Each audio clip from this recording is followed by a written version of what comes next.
Britain has been jolted to its foundations. In one televised instant, the figure who pledged honesty and openness now teeters on the brink of political collapse. Keir Starmer, the Labour chief, once viewed as a reliable reformist, now stands at the heart of a scandal so severe that stepping down is no longer mere speculation, but almost certainty. Confidential papers broadcast live demolished his reputation and ignited Westminster in turmoil. What started as a calm discussion on policy spiraled into a storm that could terminate his leadership permanently. The issue is no longer whether Starmer endures, but how swiftly his downfall will unfold.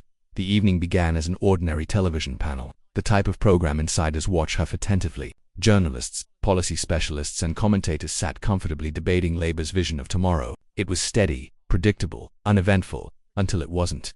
Midway through, an investigative correspondent, renowned for fearless dedication to truth, reached into her bag and drew out a thick plain envelope. She placed it on the desk, stared directly into the camera, and spoke words that froze the nation. These papers prove why Keir Starmer has no choice but to resign. The studio, usually polished and professional, erupted into chaos. Panelists stared in disbelief. Gasps filled the air. Nobody knew what to say. Nobody knew how to react. Live television captured every flicker of shock, each uneasy glance, every hushed whisper. The control booth struggled to maintain order, but the narrative had already grown beyond containment. The envelope was torn open and the contents exposed for all to witness. Records of covert meetings, notes on concealed financial dealings, and evidence pointing directly to the Labour leader himself. Within moments, the quiet rhythm of British politics was broken. The accusations pierced the core of Starmer as a public persona. For years he presented himself as the man who would restore confidence in politics, cleanse corruption, and hold authority accountable. Yet the documents suggested another story. They revealed shadowy links to wealthy donors, oil magnates, private healthcare barons, and figures from sectors Labour had long condemned. The very leader who vowed to champion ordinary people now stood accused of secret dealings with the elites he once attacked.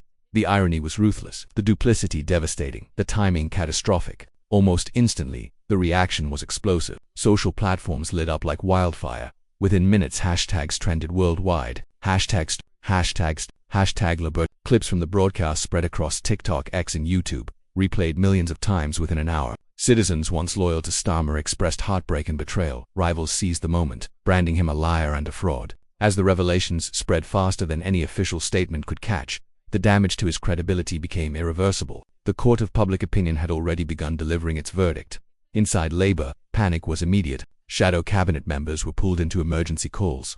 Aides scrambled to draft responses and senior figures whispered about survival. Some urged unity, claiming the allegations could be fought, but others, pragmatic and fearful, knew the truth. If these papers are genuine, Starmer's position is unsustainable, an insider confessed to a reporter. This is worse than we imagined. If it sticks, his leadership is finished. That statement spread quickly, fueling the fire. Newspapers rushed out special editions. Headlines screamed across the nation. Trust destroyed, the end of Starmer's leadership. Labour collapsing. Analysts compared the scandal to Britain's most infamous political disasters, but they all agreed on one point. The betrayal cut deeper than most. This wasn't merely about broken rules or poor judgment. This was about hypocrisy. The one offense voters rarely forgive. Starmer had campaigned on trust, integrity, and renewal. Now he was accused of being indistinguishable from the establishment he vowed to dismantle. By dawn, Britain awoke to a political earthquake. Phone-ins were flooded with furious callers demanding answers. Opponents sharpened their knives, calling for resignation and inquiry. Loyalists struggled to defend their leader, while critics inside the party began preparing for the inevitable, a leadership contest. The scandal had grown beyond a headline. It was now a crisis, capable of reshaping British politics. The morning after the leak felt unlike any other in Westminster. The city, normally buzzing with routine, carried an atmosphere of disbelief. Outside Labour headquarters, reporters swarmed, cameras flashed, and microphones reached for any official willing to comment. But inside, disorder ruled. What had once been an organized hub of discipline resembled a battlefield. Emergency meetings were summoned at every level. Advisors, press officers, and shadow ministers scrambled to contain a crisis spinning out of control. Leaked internal emails revealed scenes of disarray. Arguments broke out over messaging.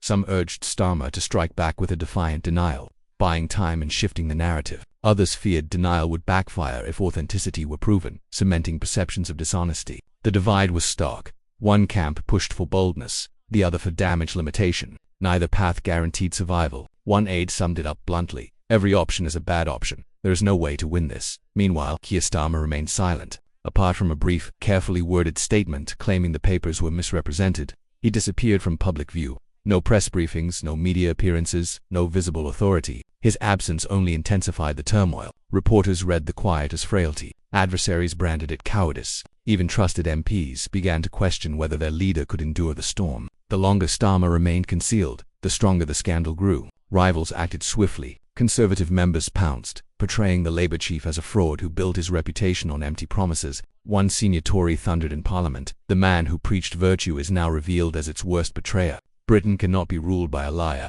The Liberal Democrats demanded an immediate probe. The Greens denounced Labour's corporate duplicity. Each remark, every headline, each soundbite piled onto the growing chorus. Starmer must resign. On social platforms, the fury only escalated. Tags like #StarmerOut and #LabourCollapse dominated discussions. Viral clips from the leaked broadcast drew millions of views. Memes, commentary, and furious threads spread faster than Labour's media staff could react. Citizens nationwide voiced their anger on talk shows, in local meetings, and in the streets. A retired nurse from Manchester told one station, "We trusted him because he promised honesty. Now it feels like betrayal all over again."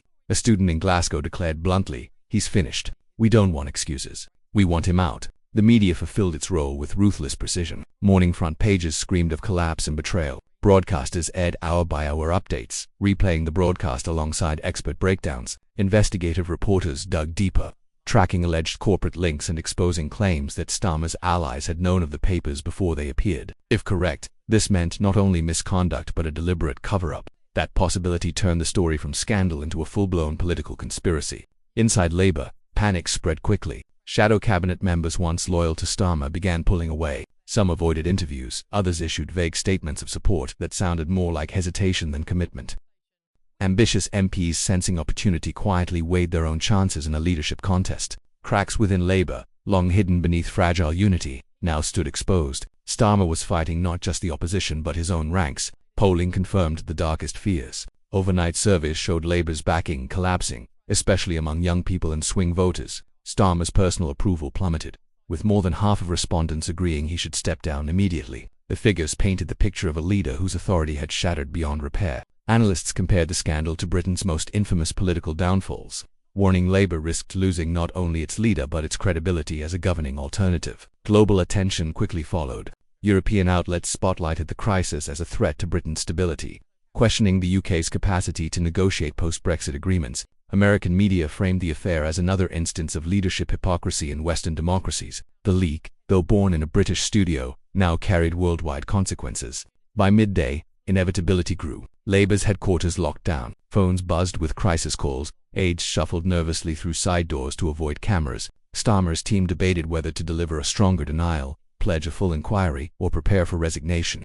Every option carried danger, and every passing minute only tightened the noose. As the hours dragged on, Labour's turmoil grew into something far worse than even its fiercest critics imagined. The party, once sold as Britain's only hope for stability after years of conservative disorder, now found itself drowning in its own scandal. Inside Labour offices, the atmosphere darkened. With each moment, senior advisors clashed openly in meetings, voices rising, tempers boiling over. One aide, exasperated by the dithering, reportedly shouted, "We're not fighting the Tories anymore. We're fighting ourselves." The words hung heavy, a stark admission of a party tearing itself apart from within. Shadow cabinet members were split down the middle. Some demanded that Starmer quit immediately to salvage what little credibility remained. Others, loyal to the end, argued that stepping aside would hand the Conservatives an unrecoverable victory. The divide was not just tactical, it was ideological. Centrist Blairites whispered about rallying behind a safe pair of hands to restore order, while younger progressives urged a radical break from Starmer's leadership. Long-buried rivalries resurfaced, and what began as a leadership crisis now threatened to spark a full-blown civil war inside Labour. The grassroots were no calmer. Regional chairs, union representatives, and local activists felt the tremors of betrayal rippling through their base. In Birmingham,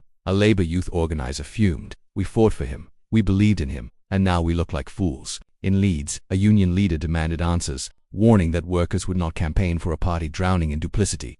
Across Britain, constituency offices were inundated with calls and emails from furious supporters, many threatening to rip up their memberships. What had once been Starmer's foundation, trust, loyalty, integrity, was collapsing beneath him. The media storm refused to slow. Reporters swarmed like vultures, each update stripping away another layer of suspicion. Headlines grew harsher. Starmer's credibility shattered. Labour's leadership crumbles. Cover-up claims surfaced. Investigative journalists alleged that figures in Starmer's circle had known about the papers for weeks but stayed silent, hoping they would never appear. If proven true, this wasn't merely about corporate ties, it was about intentional concealment, a betrayal far more corrosive than simple incompetence. The story was no longer Starmer against the evidence. It was Starmer against truth itself. Meanwhile, Conservatives pressed their advantage with ruthless precision. Senior Tory MPs lined up in Parliament and across the airwaves, each demanding his resignation. One member thundered, "If Labour cannot govern themselves, how can they govern Britain?" The line struck a nerve and spread like wildfire. The Liberal Democrats, sensing opportunity, echoed demands for an independent probe. The Greens denounced Labour as morally bankrupt. Across the spectrum, rare unity emerged, not in policy but in outrage. Keir Starmer had become the common target of all. Polling data delivered another devastating blow. Within just 24 hours of the leak, Labour's numbers plunged to their lowest in years. Starmer's personal approval rating nosedived, with major polls showing a majority of voters demanding he quit immediately. Young voters, once Labour's strongest base, abandoned him in droves. Swing seats that had leaned towards Labour tilted back toward the Conservatives. Commentators warned that the scandal had undone years of Labour's work in a single night, and recovery might be impossible under Starmer's stewardship. Abroad, Britain's allies looked on with unease. European officials whispered doubts about negotiating with a weakened leader unlikely to survive the month. American networks broadcast the scandal live, branding it Britain's integrity crisis. Analysts across the Atlantic warned that instability within Labour risked damaging Britain's credibility worldwide. The crisis was no longer domestic. It had become a symbol of leadership collapse in the eyes of the world. The psychological toll inside Labour was becoming unbearable. Staff described offices where whispers filled corridors, eyes darted, hands shook. Some aides quietly drafted resignation letters, preparing to abandon ship before matters worsened. Others drew up contingency plans for a transition, contacting MPs and activists who might back them in a post-Starmer party. The atmosphere of fear and betrayal was palpable. A senior Labour figure admitted privately, "We are living hour to hour now. No one knows what comes next." Then came whispers of a coup. Disgruntled MPs, frustrated by Starmer's silence and refusal to resign, began quietly plotting. Messages circulated late into the night. Names floated as possible successors. Some pushed Angela Rayner as the natural replacement. Others leaned toward more centrist figures who could steady the ship. Whatever the outcome, one thing was clear. The leadership question was no longer hypothetical. It was being orchestrated in real time.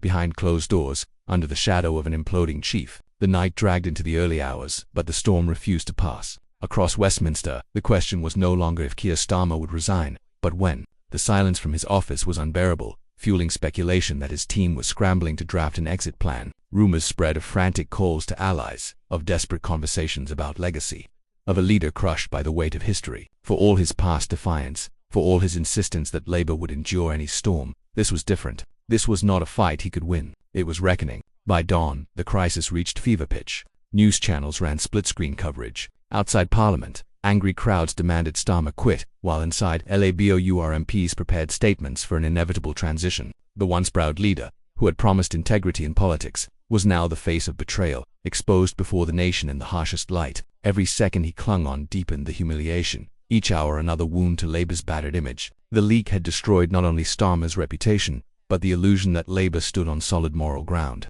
Calls for resignation swelled into a tidal wave. Union leaders, who once stood shoulder to shoulder with him, broke ranks, declaring that Labour's credibility could not survive under his stewardship. Senior MPs who had defended him only days earlier shifted their stance, issuing carefully worded yet unmistakable statements. It was time for him to leave.